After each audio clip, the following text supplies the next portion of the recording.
when we go through the trenches and the struggle and the grief, you move into this beautiful power, and you recognize that power that you have. And it is a journey and it takes time, but then therefore you can hold space for other women.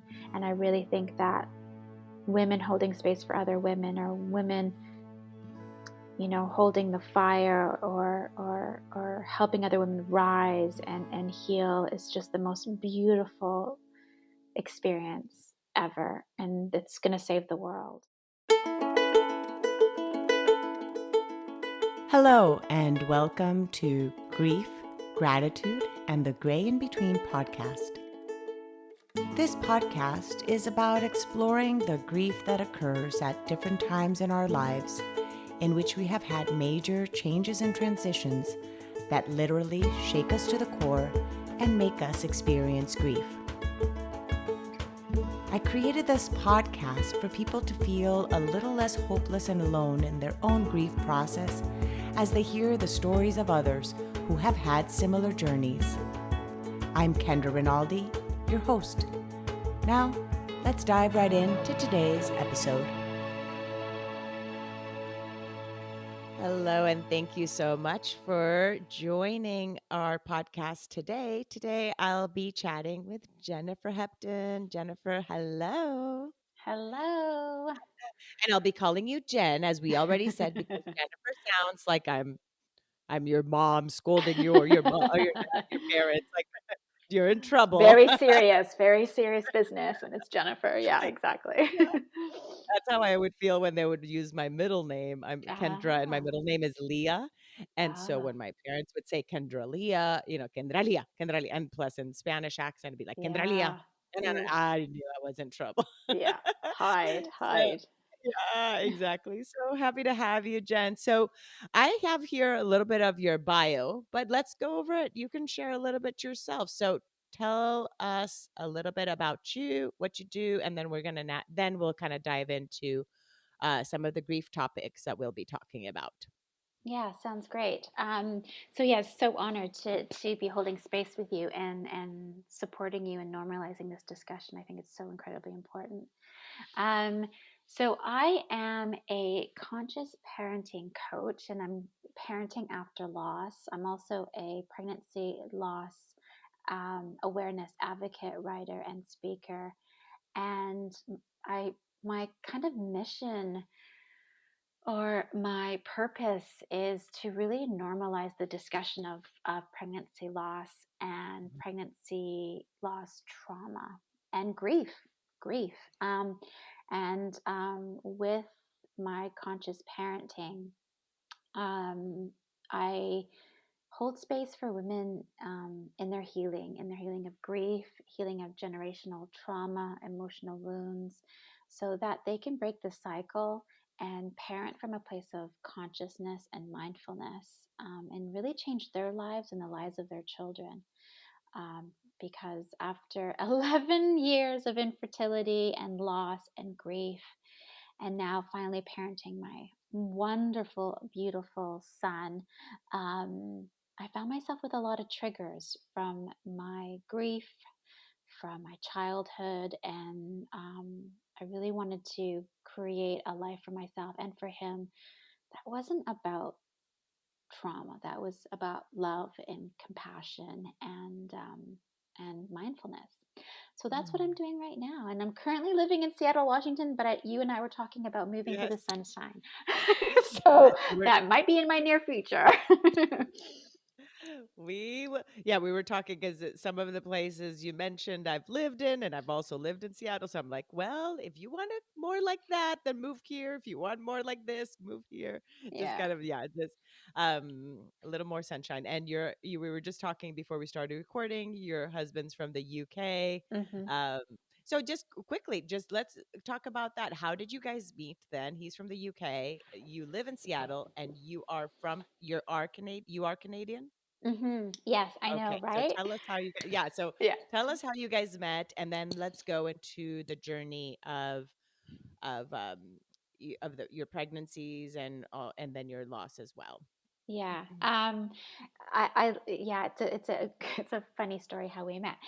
So I Uh-huh. used to be a school teacher, a primary school teacher, and I was teaching in Vancouver, Canada, where I was born and raised. And I wanted to move to the UK. I wanted to teach in the UK. I had a few friends wanting to move to the UK. So we went to a job fair and I was interviewed by my now husband, who used to be a recruiter for teachers. And so he interviewed me, and a lot of people joke that he interviewed me for a wife position, but I was just like, no. It was a teaching position, everybody. It was a teaching position. And so I moved to the It was UK. that was his disguise. He was pretending to be a Yeah, recruiter, but he was yeah, really right. looking for a wife. He's like, I His want a own kid. matchmaker. Yeah, Yeah, his yeah. own It's like match. I'm looking for a Canadian partner. Um, so I moved to the UK. We started dating, and we literally got engaged 4 months after we started dating. We just knew, and then we got married a year after that. We lived in the UK. Then we moved to Vancouver, Canada. Lived there for a bit, and then we went back and forth with his work from London and Vancouver, gosh, for about 10 years or so. So we're Wow. very fortunate that we were able to spend time with his family in the UK and my family in Canada. And then the last move was it to Seattle, Washington.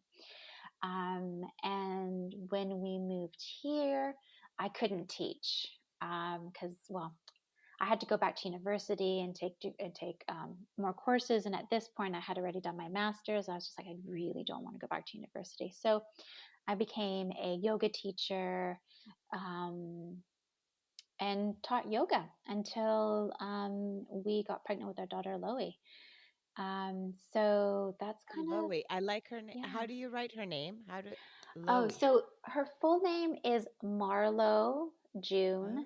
Hepton, but in the UK, they love shortening names. They love shortening your first We name do that we do that in Spanish a lot. in Spanish as Either well. we shorten, yeah, either we shorten it or we make it still be like cutesy, and sometimes the nickname ends up being even longer than your actual name, but it has that kind of endearing component. You know what I mean? But it Aw. might be even longer.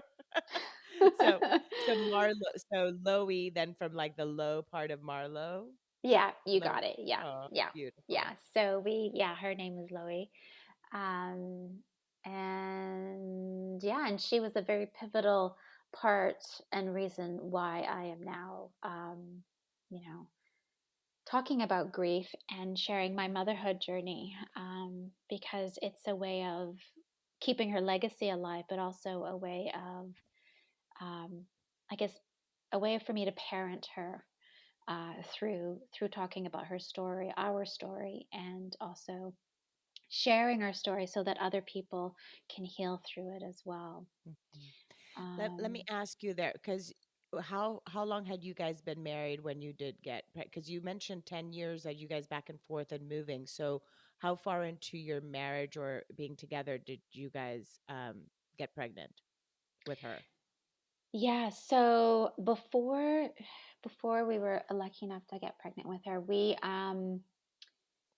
so my husband and I didn't get married till I was 31, and I'm from a Mhm. Portuguese family, and so they literally thought there was something wrong with me because I didn't get married by the time I was 22. And so they were really really worried. So by the time I was 31 and got married, they thought, "Oh my God, hallelujah. Okay, so now you need to have children like right now." But I was like, "Okay, well, mom and dad, I literally just met. Like we know this is Mhm. it, but can we get to know each other as wife and husband, as partners?" And so my husband and I said, let's get to know each other. And then when we're 35, I don't know why 35 was the magic number, but when we're 35, let's think about, are we serious about children? Yes, let's try. So at 35, went to the doctors. She's like, "Oh, yeah, you better start thinking about getting pregnant now because you're 35, you're considered old," and, telling me about all this. The Just, geriatric, yeah, gee, oh, geriatric pregnancy from there on, right? You're gonna have oh to my get your gosh. yep. Yeah, exactly. When At I heard 35. that, I was like, Like, serious. Oh my God. was like It's the my culture. Do you think that, like, oh further down the line, it will still be considered that way? Do you think that things will change in the perception of 35 being geriatric? Like, am I saying it correctly? yeah, Is it you ger are. Yeah, geriatric. Yeah. do you I I Kendra, wonder, like, if it's yeah, no, I seriously hope so. I seriously hope so because even before, and I'm so passionate about this, even before you even tried to start to become pregnant, which for a lot of us is not easy to do, you're already Mhm, considered old. mhm, Like it's already traumatic. It's already like yeah, there's a label on it. So I mhm, really hope the medical system and society and changes that definitely. There's so many things okay. that they do need to change. But anyways, I that's one of them. I can relate slightly to that, even though, like, mine was just a little different. My first pregnancy was a miscarriage, and so I Mm, remember the when you were talking before we started, well, no, when we started recording regarding normalizing the aspect of either infertility or pregnancy loss and so forth, of just, oh, can you hear the background noise? Sorry, the nope. garbage. Okay, good, good, good. It didn't pick it up. The garbage truck is Mhm, going by. Um, mhm, so it's I felt like when I started saying that I had a miscarriage, then all of a sudden I worked with kids at that time, and so all these moms were like, "Oh no, yeah, my first pregnancy was also a miscarriage." I'm like, "What?" Like, like I'm like, "How mhm, come I didn't know this?" I was thinking I was the only person experiencing this, and that was there was something wrong with me because nobody would talk about it beforehand. So anyhow, mhm. so but yeah, but sorry, that was like a little side note there. Okay, so then you started that, you went at 35. She's like, "Yes, you need to get yourself get started because you're old." Yeah, basically. Yeah, exactly. And I'm glad that you brought that up about the miscarriage as well because it's something that we all feel so lonely about or Mhm. feel alone or misunderstood, and then all of a sudden people share a little bit more when you share. And yeah, so Exactly. I'm glad you brought that up. But yeah, so yeah, the doctor, bless her, she's just like, you better start trying if you're going to start trying now, blah blah blah. So we said, okay, let's start trying. This was when we were living in Canada, but literally 2 months after that we moved back to the UK. And so, of course, we're like, naively, we were like, well, we'll try. We'll just, you know what, we'll get off the pill. We'll just try. Everyone gets pregnant when they get off the pill. So we'll just, whatever happens, happens, right? Just very like, whatever. Well, 2 years goes by and we're like, okay, there's something. Everyone else is getting pregnant and we're not getting pregnant. Like there's something that we need to look into. So we did all the tests. He got his sperm checked. I had got my eggs checked, and the came back saying that I had unexplained infertility, which again is just what does that mean? That's not helping me out at all. And that I wasn't ovulating every month. So we're like, okay, so we need a little bit of assistance here. That's fine. We can do that. We're very lucky. This point, we moved back to Vancouver and we did a detox. I was seeing a fertility holistic specialist. And then we found out we were pregnant. And I was like, oh my gosh, we're pregnant. It was the most amazing feeling. Sadly, it was very short lived because I started to spot. And of course, I call my mom, and mom's like, oh, it's natural. It's like, okay, I'm not going to worry. But then it started to get worse. Went to the doctor. The doctor's like, okay, we need to send you for an ultrasound. Went for an ultrasound, found out we were pregnant with twins. And I also had a subchronic hemorrhage. And this is before you started fertility treatments? This is before I started Or you had already IVF. This is the first time I got pregnant. Yeah. So the first time I got pregnant Oh, was wow. And twins. 2013. And with twins, I know. I was like, oh my gosh, we're done. We're done. This is it. But sadly, it was a very challenging pregnancy and my life was in danger. And it was a pregnancy that we had to terminate Mm, um, after speaking to numerous specialists. And we made the decision that I wish no woman heartbreaking would decision. have I to can't make. even imagine. Yeah.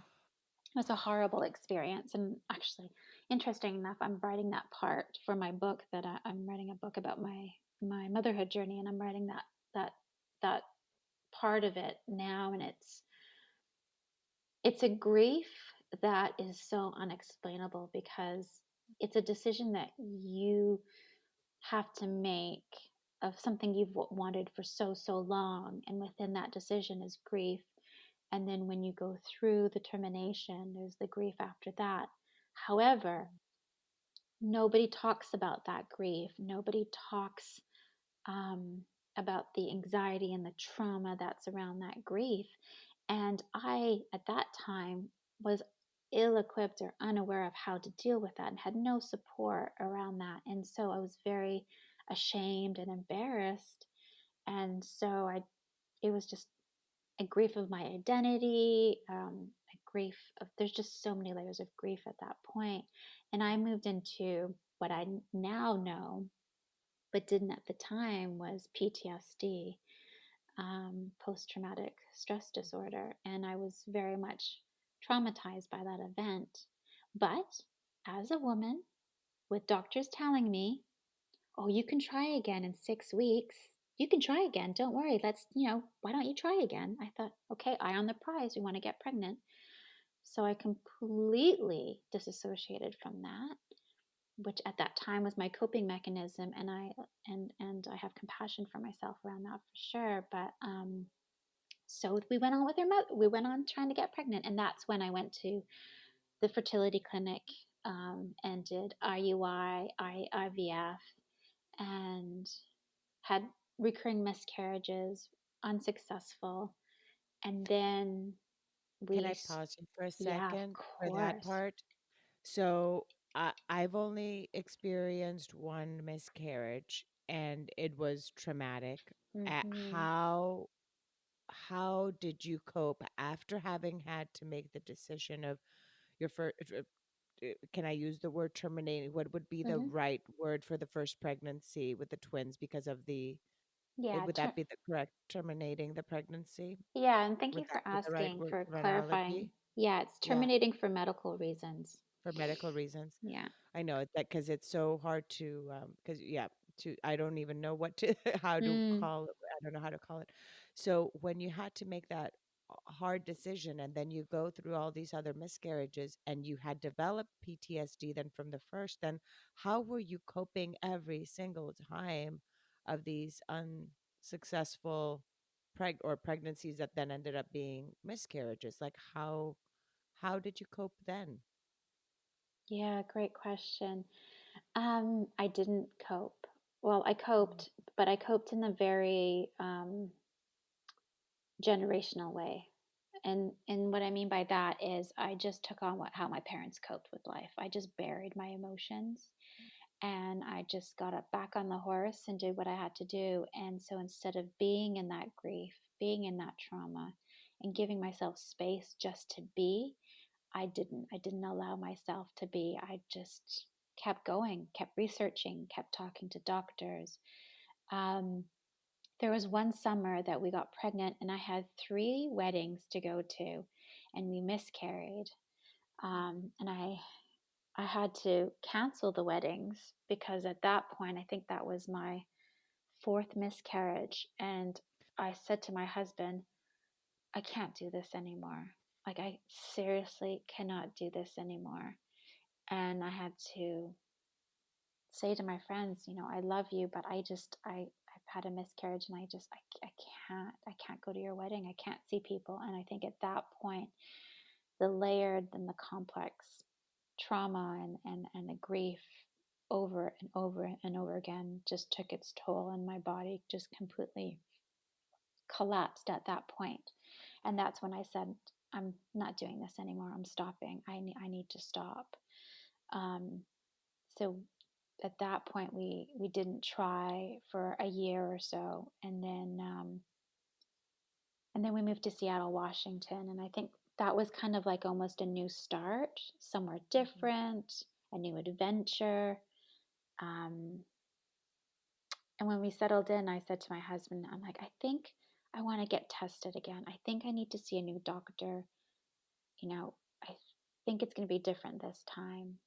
Mm. Um, so we did, and we did the tests, and this was I've seen so many doctors through this process.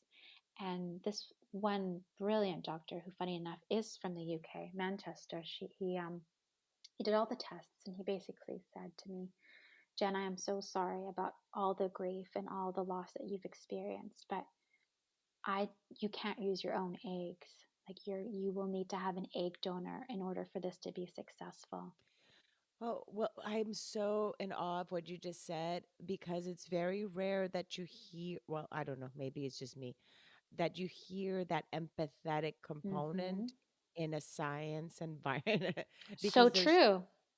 you know what I mean? That Mm-hmm. bedside manner of that empathy component sometimes is not there because you're kind of going through the motions. You have a lot of patience. I say you, I don't know whoever. I'm like, I'm not a patient. They have a lot of patience. And so it's kind of like, okay, but what you just expressed, the fact that he acknowledged Mm-hmm. your grief and then told you then the other spot that is that's beautiful. And I'm sure that there's more than one doctor. I'm just saying, I'm just kind of maybe doing a generalization that sometimes happens in a little bit of lack of empathy in certain circumstances. Okay, so you had that, and then what were you hearing? You can't use your eggs.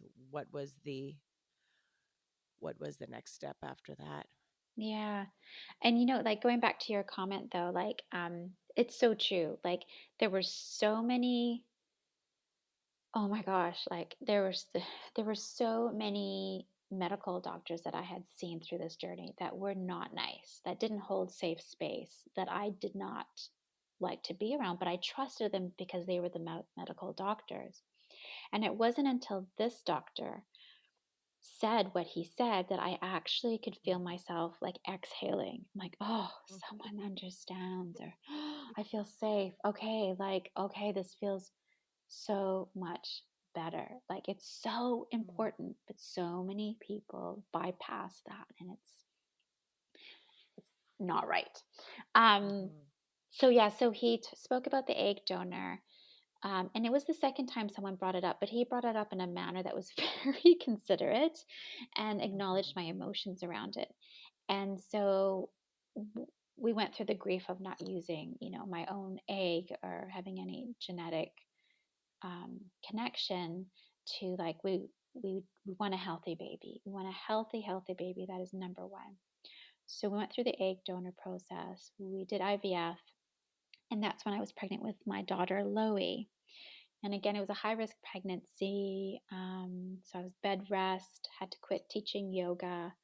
Um, but Was it this, still based on the same condition that you had for when you had the twins, when you were pregnant with the yeah, twins? I had a Was it also subchronic, okay? yeah, I had a subchronic hemorrhage again. And this Mm. time I was on blood thinners um, because I developed a blood clot when we had to terminate our twins. So there are a few health concerns, but still had the go ahead to be pregnant. Um, so yes, so it was kind of the same. So bed rest, but the one thing I decided with this pregnancy that was different from the twins pregnancy was that I was going to try to be as present and try to be in the moment as much as possible, regardless of what the outcome might be, and just try to spend as much time as I could with my daughter.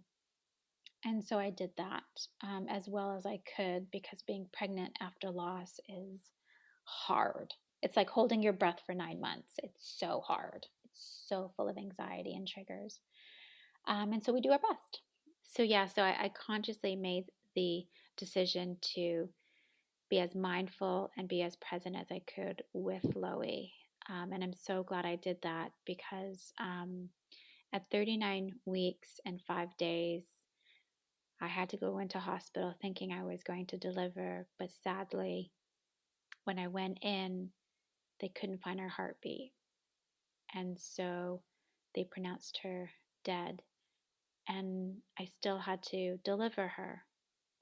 And so I got the courage and the strength, because that's what we do. And I delivered her. on May 28th, 2017, and she was pronounced dead at the same time. And the experience I had with our twins, in an odd way, really helped me with the time I had with her, because I advocated for myself this time. And I said to the nurses, who were absolutely amazing at the University of Washington Hospital, I'd like to spend some time with her. So they put us in a room away from everybody else. We got to spend 3 days with her. We took pictures. We just stayed with her and we grieved in that way. And then when we said goodbye, we went home. And then that's when the deep, acute pain and grief really set in. When you go home without your baby, it's it's so traumatic, and the grief is so deep. And my husband and I were able to see her, hold her, and my parents and my brother came down from Vancouver, Canada. But then, of course, when you're sharing that news with people, no one else met her, and so it's kind of, no one has memories with her. And so when you're sharing that grief, or when people are reaching out, you really feel this sense of anger almost, because you want people to understand that she existed and that we need to mourn this. Not having her meet people, or not having people meet her, but also the grief of, like, her future is no longer here, her going to school, or even her first steps, um, or anything. And so there's this just layers and layers and layers of grief, because you don't really have memories to hold on to. Um, and so it's Mm-hmm. just, it was hard. I found that really, really, really, really hard. Um, And the memories you do have are sad ones mhm, because when you right? Because they're still traumatic because you could probably remember some of the memories of her mhm, kicking or, in your belly. But then once she was born, there's already that already grief the mhm. moment she was born because she wasn't. So yeah, that must be really hard not to have that. So how did you then wrap your like how yeah how what did you wrap yourself with in that time of grief, like what helped you during that time, and you and your husband? And by the way, what is your husband's name, Jen? Nick. I Nick. What did you and Nick do during that time then, to help you navigate your grief? Um, Such a lovely question. I think we basically held on to each other very, very tightly. Um, we didn't know what we didn't know what each moment would bring us, and we didn't know what each day would bring us. And every first, all firsts were very difficult. Like my first shower, my first bath, my first cup of tea. Um, and we found it really, really hard being in the house, because we had bought this house while I was pregnant, creating this home for her. And now we were there without her. And so we'd walk past her nursery and see her crib. And I think what we did was we just really held space for each other. We also did see a grief therapist that specialized in, you know, um, pregnancy loss. And we made sure that we both saw our own therapist, which was extremely helpful. And that's when I was diagnosed with PTSD. Um, and I was able with that awareness and with that knowledge, I was able to really show myself a lot more compassion than I was showing myself, understanding why my brain wasn't working, why I was feeling so Mm. tired all the time, the shock of it all. So, um, the first 3, 4 months, I don't even remember. Like, as I'm, Mhm. writing this book, I'm thinking, my goodness, it'd be interesting what I do remember. But I don't.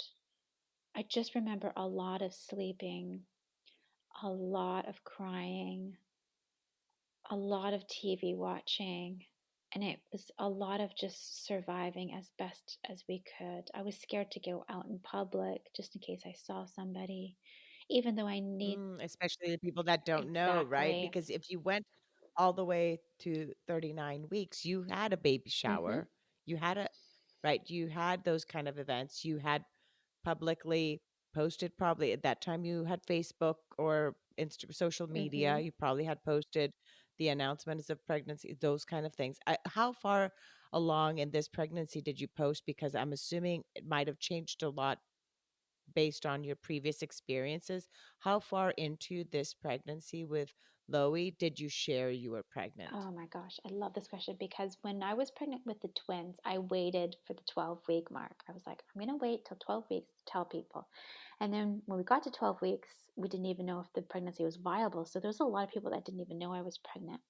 So with Loie, I made Mhm. the conscious decision to be like, okay, I don't know where this is going to go or how this is going to turn out, but I'm going to celebrate every moment I have. So I Yes. told people the day I got pregnant, the day I did the transfer, I was telling people. Um, and of course, a lot of family members are like, "Oh, you shouldn't be telling people. You shouldn't tell people. You never know what's going to happen." Like you're gonna Yeah, jinx it. It's exactly, like exactly. So superstitious. And I was like, you know what?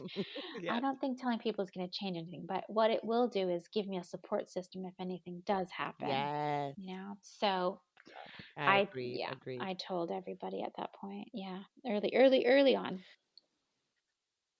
Yes, and so then you're here then not even wanting to go out because you might run into people then that might have not known the story and having to share that she had passed. Do you like the what word do you like to use around her as well? Sorry, I ask these things because I like to be do you about do you like to say passed, transition, died? What is a word that you like Oh, to refer? this is I love that because it's part of normalizing the discussion. So at first I was like, she passed, but I she died. Mhm, We kind of, for me mhm. personally, and I Yes, know for everybody it's so different, and it's part of our it's different. journey, and Yes. it's part of what we can. Mhm. It's part of our love affair with who we've lost or who has died. But for me, I move from the word death and transition. Now I move away from past, but I still say it because I grew. Yeah, For yeah, others, right?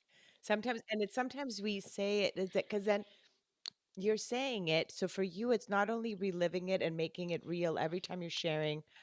No, when they're saying, "Oh my gosh," you run into somebody at the store, "Oh, where's yeah. the baby?" Then you're like, and then you're having to say she died. Not only are you experiencing Mhm. grief again, but you're also presenting it to the person that you're Mhm. sharing it to. And that's one of the things I realized even just with miscarriage was that I had to hold space for the person that was hearing it for the Mhm. first time. Mhm. You know what I mean? Even if I had been already dealing with the grief, did you feel that way as well as you were sharing your grief journey, your after Yes, Loe's yeah, death? definitely, definitely. It's so interesting, isn't it? Because you're holding space for yourself, and then you're sharing the news, so you're reliving it, and then you may be triggering something in that person, And and then, then they feel yes, uh-huh. uncomfortable and they don't know what to say, and because society is like, pain, discomfort, grief, we don't talk about that. Hide it. Let's fix it. Hide Fix it. it. So Yeah. then they start to get very uncomfortable. And I really have to say, it's okay to be uncomfortable. Like, it's an uncomfortable situation, but it's okay. It's like, it's okay. Because some people would be like, Mhm. oh, maybe it's for the best. And I was like, oh, really? Did that really? I know. I know. Oh my gosh, you could probably add all that in your book, Oh, all the little things that were said that were like the yes. cliche things that were like Oh, that Yeah. was another stab. Ooh, another one. I Yeah, felt trying that to one. remember them. Yeah, there were many.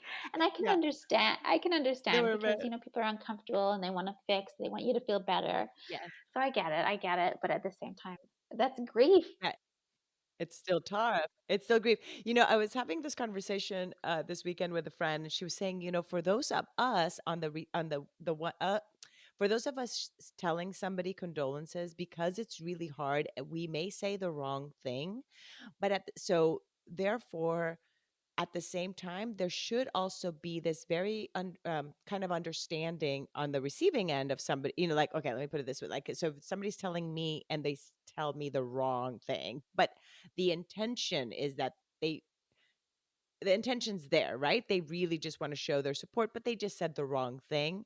Instead of me getting upset, again, holding space for that person too, because they are Mhm. doing their best they can with the vocabulary they know around the topic of death and condolences and whatever comes around that area. Because again, since it's something we don't talk about very often, a lot of us are lacking the Mhm. words. We don't know what to, it's like a language that we do not know how to communicate. Oh Do you my feel God, that way too? 1,000%. 1,000%. That's why, like, you know, you doing the podcast and us sharing our stories and talking, I think is just so incredibly important because you're right, people just don't have the language to talk about grief and Hmm. death, and we all experience it, but it's when it happens, it's just like, oh, you know, people are speechless. Yeah, yeah, no, I know, and they try their best. Yeah. They try their best. Bless them, Yeah. they do.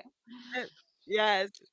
So yeah, so I guess we have it goes Yeah, both ways, right? exactly. So we on the receiving end, we have to be compassionate too for the person that's really trying their hardest to just be there for you, and they may say the wrong thing, but just be, understanding that they're doing their best with what they what they know. And the same for I still mess up. I even as much as grief I've experienced in my own life, I will still say the Yeah, wrong thing. yeah, But my intention's always yeah. right, but the words may not come Yeah, out the the right way. intention. Yeah, we can't Okay, forget our so intentions. Yeah, the yeah, intentions exactly. there.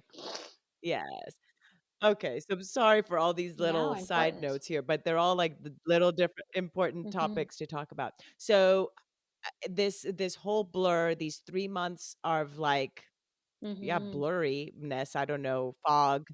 How did that fog start getting to be lifted after, and what did you Um, do? Oh, hello, yeah. I can hear your dog. I have a dog too, but she's like, is there somebody at the door? Or is it just like, No, there's nobody at the door, but they probably need to. let me know if you need to check They're anything. fine. She's fine. She's a bit of a barker.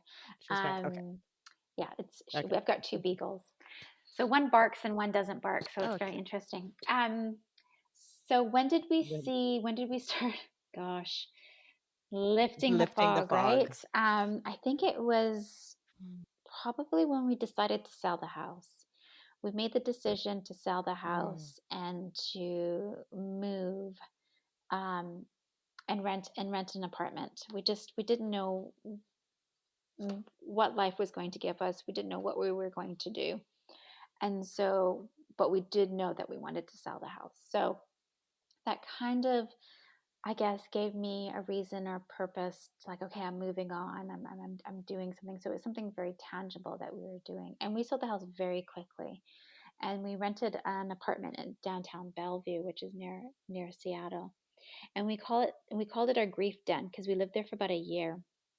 And I think that's when mm. we started to really feel the lifting happening, the fog starting to disappear a little bit, and we started to do more things. We started to, you know, go out for dinner, and we started to go for hikes, and just really, really slowly start to reintroduce different things into our lives. We, you know, traveled. We went to London. We saw our friends in Singapore. So it was slowly, but I mean, still, that first year or so was still really, really, it was really challenging. And then we thought, this can't be it. This cannot be the end of our journey. And so when we sold our house, we luckily financially put us in a position to look into surrogacy. And so we started looking into surrogacy. And I think that also helped lift the fog even more. And Because had you had hope. hope again, because you had Exactly. something Pain hope. to Hmm. purpose, hope. Um, Hmm. and then when Loie died, I also, promised her that I would share our story. And so I became a life and grief coach and was holding space for other women who experienced infertility and pregnancy loss. So again, giving that purpose, and that space to for myself to heal and to also connect with other people as well, which is so important for our own personal healing. And so there's a few things that happened. And then when we were pregnant with our surrogate, then I started to to move into that hope space a little bit more. And How did you find oh my gosh, that could be a I whole other know, conversation too, of just finding the right person to I carry your know. child. Like, that must be, like, a very interesting, journey too, Yeah, it was right? very interesting. We had to use an egg donor again, and then we spoke to three different surrogates, and we finally found our beautiful tummy mummy, and she's tummy Mommy, mummy. mommy, oh, mama, oh my gosh, this is the first time I'm hearing Ah, this term. Oh, so yeah, beautiful, she's tummy lovely. She's an mommy. absolute angel. I know Loie brought us together, and yeah, and then so I did still grieving, always grieving, but moving into that space of Yes. hope. And then when our son was born, I was it What's his name? What's Milo. your son's name? Milo. My daughter is Mila. Oh, that's So just awesome. my daughter is just my daughter is just the A to the O, from T- the O to the A to the so my one Yeah, letter difference, O yeah, to the that's A, so yeah. cool. Yeah, A, Mila. yeah, when he- So then when Milo was born, yes, yeah, how that was was that? pretty amazing. I first had a panic attack because it was my first time in a delivery room since Loie's death. So that was Mhm.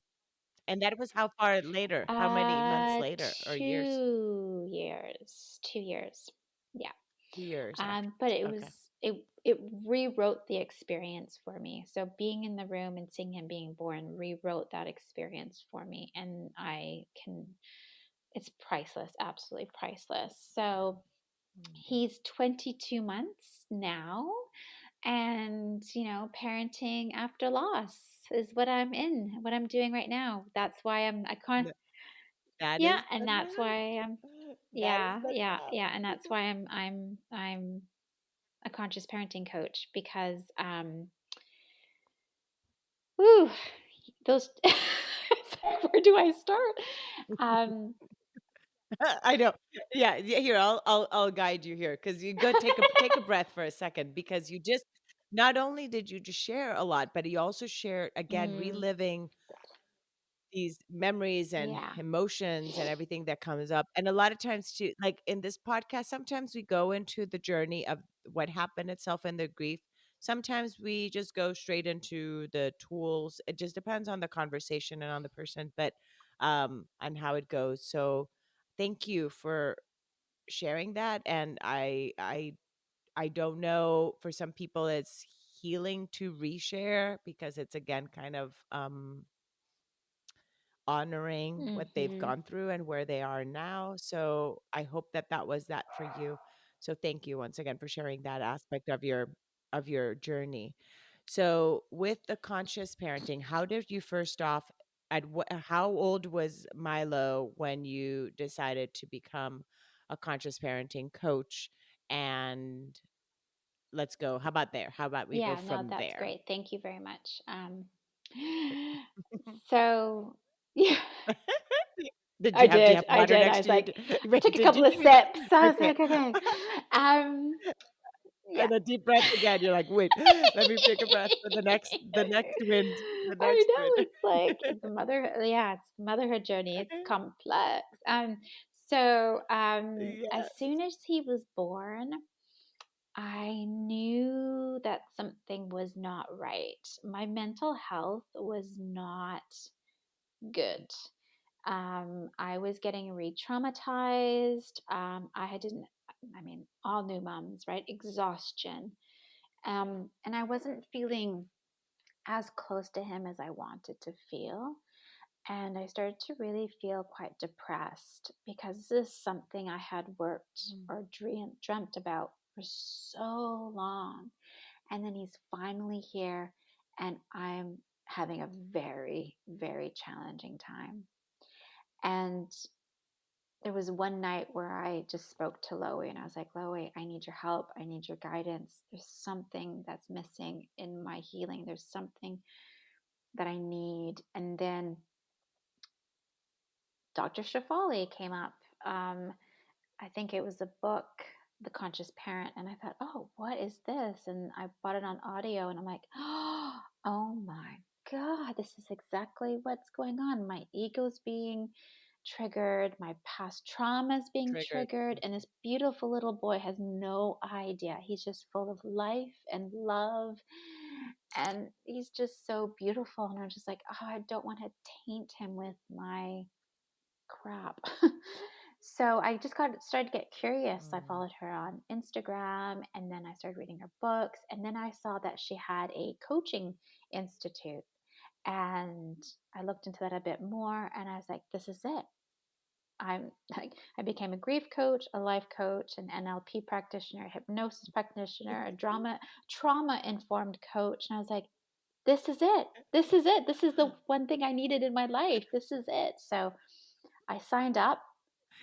I love it because you become it's like what better way of learning the areas you're going through Mm, yourself than just learning to be someone that helps mm, somebody else navigate it because so all these different parts of your life you're like no not only am I going to have a grief coach. I'm going to be a grief coach. Not only am I going to have a conscious parenting coach tell me what, how I should, no, I'm going to become yeah, one. yeah, So there's the teacher yeah. in you. The teacher in you came back up, Yay. came Oh, back. thanks for recognizing that. Yeah, I totally, yeah, I didn't, yeah, it's true. Yes.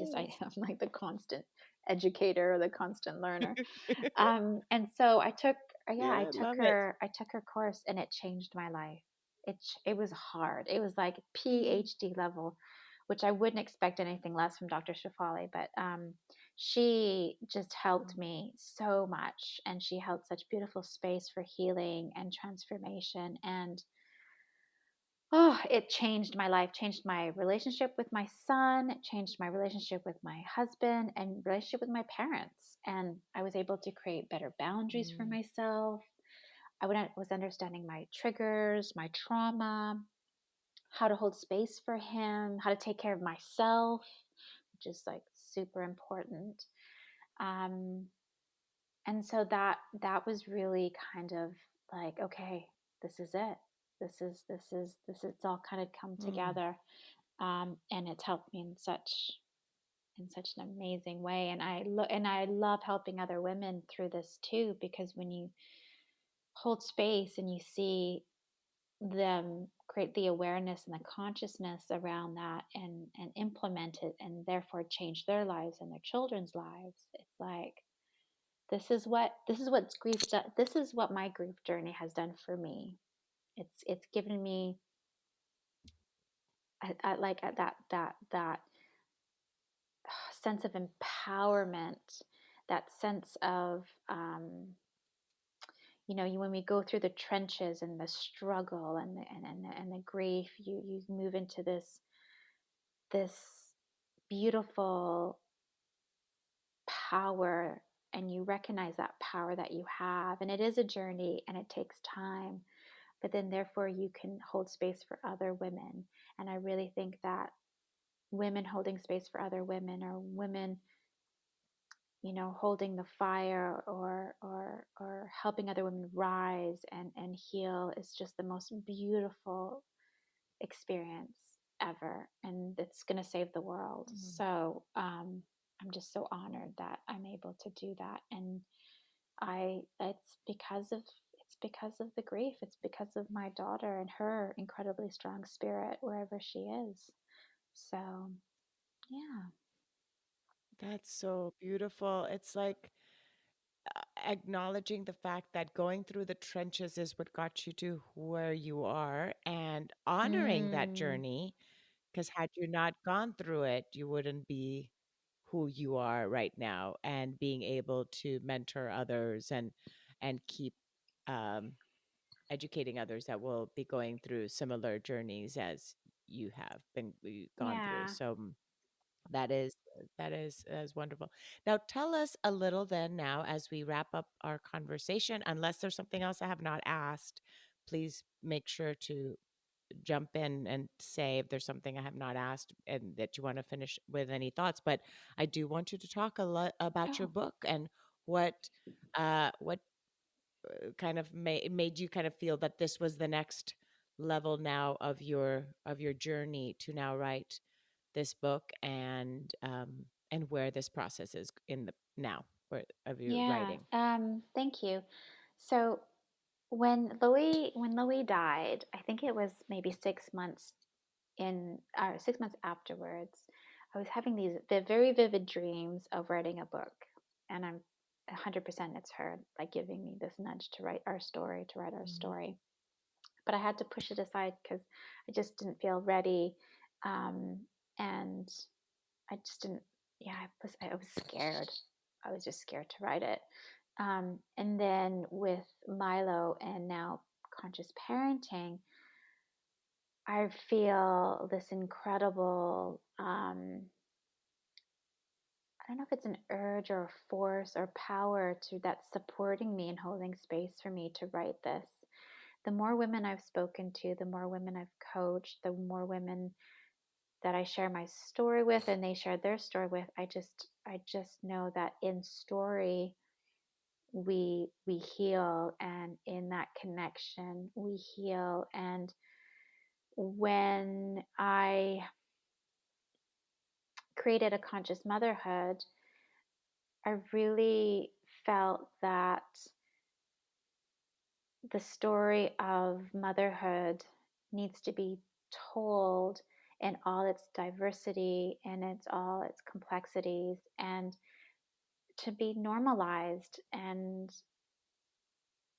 I also wanted to share my love story with my twins and with Loie, and also with my son Milo, and hold space for women to heal, and to know that they're not alone. And when I do share my story, it's very complex and very layered, but there's always this common Mhm. thread of hope, of resilience, um, and that's something I definitely want to share. So it's it's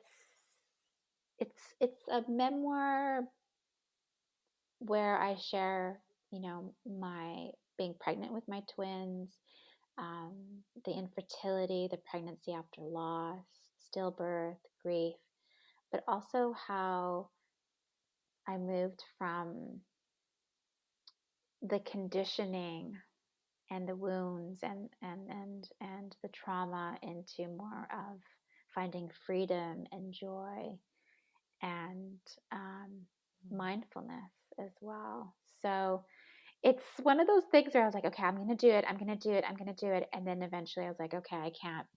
I push this nudge. It's so strong. Like I have to You write it just now. You Yes, have to do it, yeah. If not, you won't sleep at night. If you not, you won't sleep at you won't exactly. sleep enough at night. Totally. Oh my God, that's so funny. I woke up at 5 this morning going, I got to write something down. I've got something came into my mind. I've got to write it down. Wouldn't So it yeah. be awesome that, like, as we were dreaming and all the thoughts, or like even when we're in the shower, that somehow like we had like something plugged into our head that could just write all these Oh, thoughts down and oh ideas? my Because the God. One best day. things come, yeah. Because sometimes then you wake up and you're like, wait, I lost it. I The know. moment you I put your know. feet on the ground, I no, know, I know, I know. It's like you got to download and you're like, oh, and then yeah. you think, okay, you know what? I'm going to remember that when I wake up. And then when Yeah, you yeah, wake yeah. up, you're like, It's oh, gone. So it's tell us gone. more about a conscious motherhood website and other services you offer as well, all the different coaching and so forth. And I'll make sure to include your website and any other links you want me to share in the show notes. So please share that with the listeners, please. Yeah, of course. I'd love to. A conscious motherhood is a community. So I have a website that shares my blogs, um, my one-to-one coaching, and I will be hosting a group coaching program in the spring, which I'm really looking forward to, around conscious parenting. And I also have a online community on Teachable, which has courses or online experiences, I like to call them, to support women who have experienced baby loss and grief through pregnancy loss. And I have a few free courses on there and other courses I don't charge a lot for my courses because I want as many people I want to help as many people as I can. Mhm. And then, of course, I've got two Instagram accounts. I've got the Instagram account for conscious parenting, and then I have a conscious motherhood Instagram account for holding space for those who are experiencing infertility and pregnancy loss.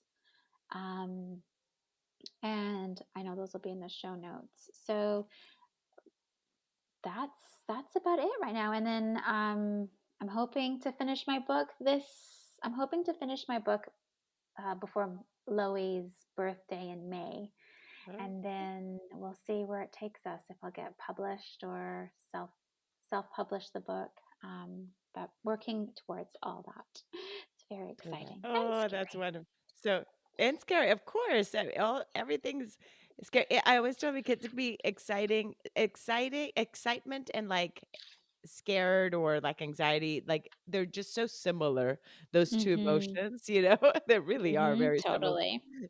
Really, I just say you're excited, and like I tell them, like Yeah. they're like, I'm nervous, and I'm like, no, no, no, you're not nervous. You're just excited. Like just like it's the same things happening in your body as when you're nervous. Yeah. So just say excited. Exactly. Just say you're excited. Um, Exactly. And you can still do it you can see, even if you're yes. nervous. So then, so then, Loie would have been 4. She would be turning 4 Or then. 4. yeah, So it's that's crazy. what. Well, you see, it's like, yeah, another birth here with her story now in Mm-hmm. this book. And as you said, and you've mentioned her so much in this podcast and in this conversation, she's been by your side throughout all this journey and helping you and inspiring you to help others as well. So thank you for Yeah. sharing your story and her story and Milo's story and the twin story, and also honoring Nick as well in this journey. Mm-hmm. So Mm-hmm. thank you once again. Well, thank you for allowing me to share my story. And it was so, grief is, like we said in the beginning, right? It can be such a heavy topic, but when we can have conversations where we can like laugh once in a while or joke once in a while, it really is um, honoring our journey and where we are too, and then hopefully it will help other people as well. So I thank you very much for holding space. And thank you for coming on the show. Thank you. Thank you. Thank you again so much for choosing to listen today. I hope that you can take away a few nuggets from today's episode that can bring you comfort in your times of grief. If so, it would mean so much to me if you would rate and comment on this episode. And if you feel inspired in some way to share it with someone who may need to hear this, please do so. Also, if you or someone you know has a story of grief and gratitude that should be shared so that others can be inspired as well, please reach out to me. And thanks once again for tuning in to Grief, Gratitude, and the Gray in Between podcast. Have a beautiful day.